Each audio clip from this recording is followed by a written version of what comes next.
Bom dia, pessoal. Esse é o vídeo da atividade pesquisa 1 da disciplina de Microbiologia Geral. Nosso grupo é composto por eu, Anderson Torres, e por Matheus Martins. E vamos falar um pouco sobre a vida do cientista Francesco Redi e suas contribuições para a disputa entre a abiogênese e biogênese, assim como sua contribuição para a microbiologia geral. Então, meu nome é Matheus Martins, eu vou falar um pouco aqui sobre Francesco Redi, o italiano que nasceu em Arezzo em 18 de fevereiro de 1626, na Itália. Ele é um biólogo italiano formado em medicina, acadêmico, poeta, um cientista. Foi formado em filosofia também na Universidade de Pisa. Com 21 anos, ele já estava formado em medicina e filosofia. Ele teve uma educação jesuíta. Ele foi a primeira pessoa a provar sobre a geração espontânea, que não causou o crescimento das larvas da carne e decomposição, mas que surgiram em ovos depositados por moscas. Ele foi um membro da Academia de Dela Cruz em 1655 e Redi ganhou uma reputação gigantesca em toda a Europa. Mas antes de falarmos sobre o experimento de Redi, nós temos que entender um pouco sobre o que era a teoria da biogênese e da abiogênese. A teoria da biogênese, ou geração espontânea, foi a primeira a surgir e baseava-se na ideia de que os seres vivos poderiam surgir de uma matéria bruta, uma matéria sem vida. Os defensores dessa hipótese diziam que havia um princípio ativo ou uma força vital presente em algumas matérias brutas, e esse princípio ou força seria capaz de transformar essa matéria bruta em uma matéria viva. O princípio ativo estaria presente em determinadas coisas. Por exemplo, se estivesse presente em alimentos consumidos pelo homem, isso explicaria o surgimento de vermes. A explicação seria que o açúcar ingerido seria o princípio ativo capaz de gerar os vermes no homem. Estaria presente também nos restos de lixo e por isso apareceriam larvas de insetos dentro dele. Na época que essa hipótese era aceita, não sabia que as larvinhas que eram vistas no lixo, na verdade, eram provenientes de moscas. E uma curiosidade interessante é que essa crença que a vida podia surgir através da matéria bruta era tão grande que muitos defensores da biogênese apresentavam experimentos para conseguir a geração espontânea de alguns seres vivos. O médico belga Vollgemuth tinha uma receita para a obtenção de ratos e dizia o seguinte, abre aspas, enche-se de trigo e fermenta um vaso que é fechado com uma camisa suja, de preferência de mulher. Um fermento vindo da camisa, transformado pelo odor dos grãos, transforma em ratos o próprio trigo. E mesmo que atualmente essa ideia pareça absurda, na época era um meio dos cientistas explicarem o surgimento da vida na Terra. Por sua vez, a teoria da biogênese surgiu para contrapor a ideia de que a matéria bruta poderia originar um novo ser. Segundo a biogênese, todos os seres vivos são originados de outros seres vivos pré-existentes.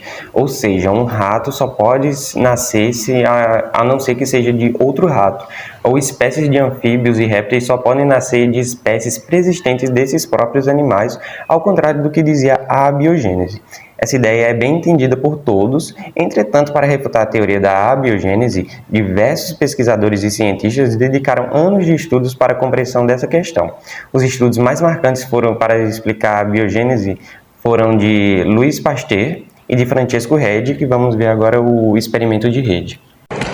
Então, eu vou falar um pouco aqui agora sobre o experimento de Redi, que foi realizado em meados do século XVII. E naquela época, muitos acreditavam na teoria da abiogênese,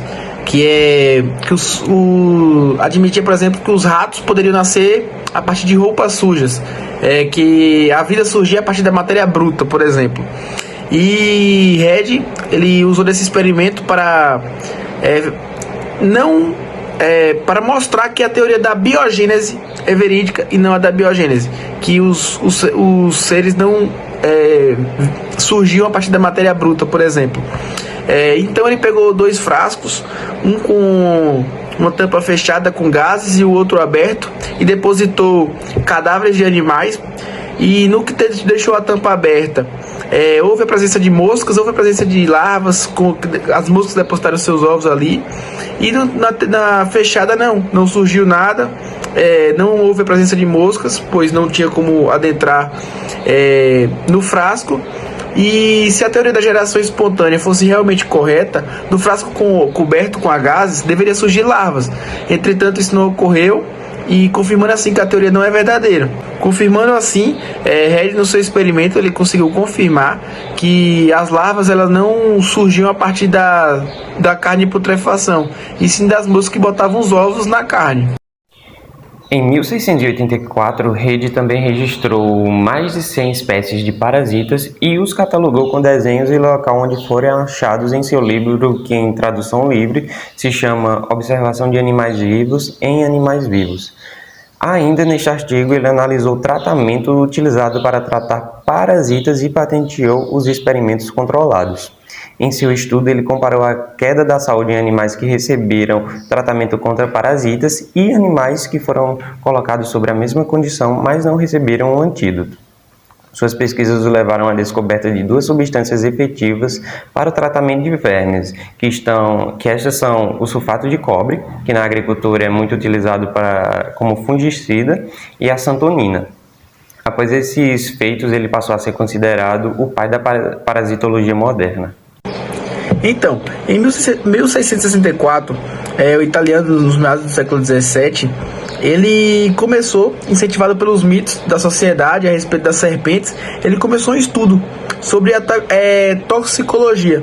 A toxicologia, que é um ramo da medicina, né, que observa a composição química, os efeitos das substâncias tóxicas e dos venenos.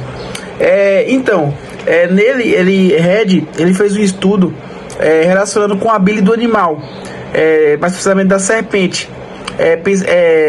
Foram incontáveis os métodos e procedimentos feitos por ele, todos eles tendo como foco o efeito da mordida do animal no ser humano e outros seres. Ao final ele concluiu-se que somente quando em contato com a corrente sanguínea a secreção do animal tornava-se mortal. Dessa forma aprimorou os estudos, mas ainda depois disso para o estudo da toxicologia e, consequentemente, a evolução da ciência até os dias de hoje. E por fim, depois de tantas contribuições para diversas áreas científicas que assim revolucionaram o mundo na época, Francesco ainda foi reconhecido e honrado pelo Duque da Toscana, Cosmo III, lhe concedendo 3 medalhas de honra. Uma por seu trabalho na medicina, uma por suas contribuições nas ciências e outra por seu admirável poema sobre vinhos. Redi, por fim, morreu aos 71 anos enquanto dormia no ano de 1697 em Pisa, na Itália, deixando assim um legado histórico.